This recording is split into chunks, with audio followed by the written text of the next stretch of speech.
கரூர் குடும்பங்களை சந்திக்கும் விஜய். கரூர்ல நடந்த துயரம் இங்க எல்லாருக்குமே தெரியும்.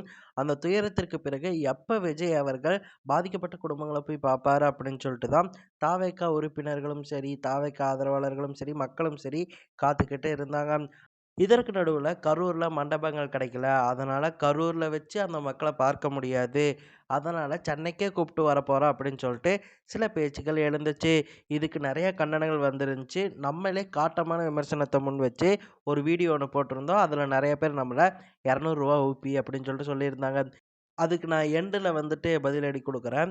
இப்ப என்ன நடந்திருக்குன்னு கேட்டீங்கன்னா, சென்னையில வச்சு பார்க்க வேணாம் அப்படின்னு சொல்லிட்டு முடிவு பண்ணி, மாமல்லபுரத்துல ஒரு ரெசார்ட்ட புக் பண்ணி, அங்க அந்த குடும்பங்கள மீட் பண்ணலாம் அப்படின்னு சொல்லிட்டு விஜய் அவர்கள் முடிவு பண்ணியிருக்காரு. அதன்படி 50க்கும் மேற்பட்ட ரூம்கள புக் பண்ணியிருக்காராமாம். தனித்தனியா ஒவ்வொரு குடும்பங்களையுமே சந்திச்சு, அவங்களுக்கு ஆறுதல் தெரிவிக்கும் செயல்ல ஈடுபடலாம் அப்படின்னு சொல்லிட்டு விஜய் அவர்கள் முடிவு பண்ணியிருக்காரு.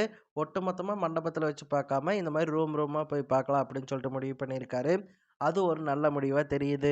இருந்தாலுமே பார்த்தீங்கன்னா, மாமல்லபுரத்துலருந்து கரூருக்கு கிட்டத்தட்ட 5 மணி நேர டிராவல் இருக்கும். ஆனா, மாமல்லபுரத்துலருந்து பனையூருக்கு பார்த்தீங்கன்னா, 1 மணி நேரத்துக்குள்ளேயே டிராவல் இருக்கும்.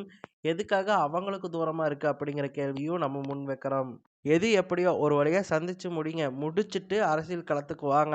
உங்கள பார்த்து அரசியல் பழகுனவங்க நாங்க. நீங்க உள்ள வந்ததால தான் நாங்க அரசியல் பேச ஆரம்பிச்சோம். அப்படி இருக்கும்போது நீங்க தீவிரமா அரசியல் பண்ணா தான் நாங்க அதிகமா பேச முடியும். இந்த திமுக ஆட்சிய வீழ்த்த முடியும்.